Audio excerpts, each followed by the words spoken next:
Binahapong ilang bahagi ng Pangasinan matapos ngang halos walang patid na pag-ulan. Kabilang po sa naapektuhan ng Dalsian San Miguel Road sa Calasiao. Nahirapang makadaan po ang mga motorista. Apektado din ang Kabilokkaan Elementary School. Sa barangay Samang Norte sa Bolinao, Pangasinan, umapaw din po ang tubig sa tulay. Pansamantala itong hindi madaanan ng mga residente doon. May mga bahay na pinasok na ng baha sa barangay Herminal sa Bolinao. Ayon po sa mga residente, sumabay sa ulan ng high tide kaya bumaha sa lugar. Abot tuhod ang tubig. Sa mga taga-Hagonoy, Bulacan, meron kaming hawak na dokumento rito. Mukhang humihingi na naman po yung DPWH ng 200 milyong piso para lamang daw sa gagawin pong study o pagpaplano ho na naman daw para ho maibsan yung pagbabaha dyan sa Hagonoy. Ay mamaya at babalikan natin tong mga pondo pong inilalaan sa Bulacan.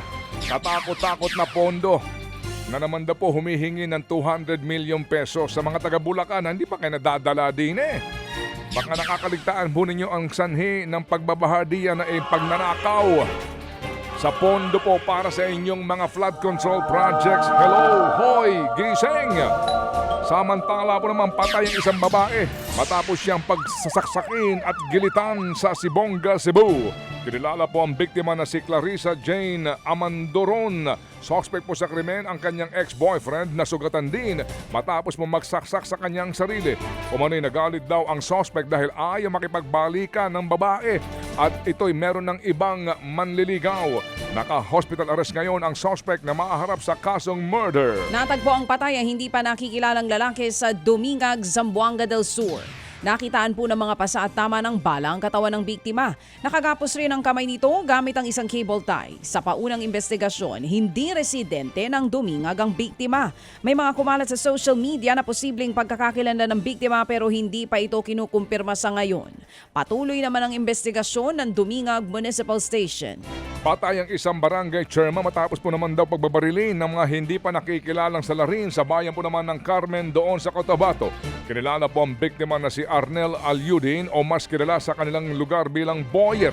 Kapitan siya ng barangay Cadiz. Sakay ng kanyang sasakyan ng biktima at patungo sana sa isang kasalan ng tambangan ng riding in tandem.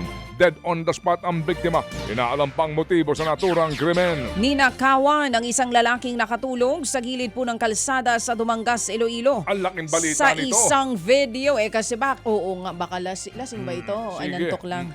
Sa isang video nga po kitang nakahilata sa semento ang biktima. Maya-maya pa may dumating na lalaking nakasuot ng sombrero at helmet. Lumapit po siya sa lalaking nasa lapag at kinuha ang pitaka nito na nasa bulsa. Agad namang sumibat ang suspect. Nasa 8,000 piso ang natangay mula sa biktima. Para daw sana ito sa gastusin ng panganganak ng kanyang misis. Pakiusap niya sa kawatan, ibalik ang pera at kanyang ID. Inaalam pang pagkakakilanlan ng magnanakaw.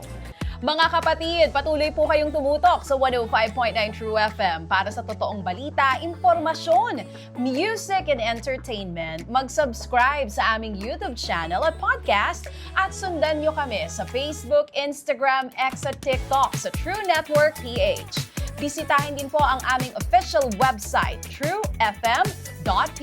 At panoorin din kami sa True TV Signal, Channel 19. Kami po ang 105.9 True FM. Laging true sa'yo, kapatid.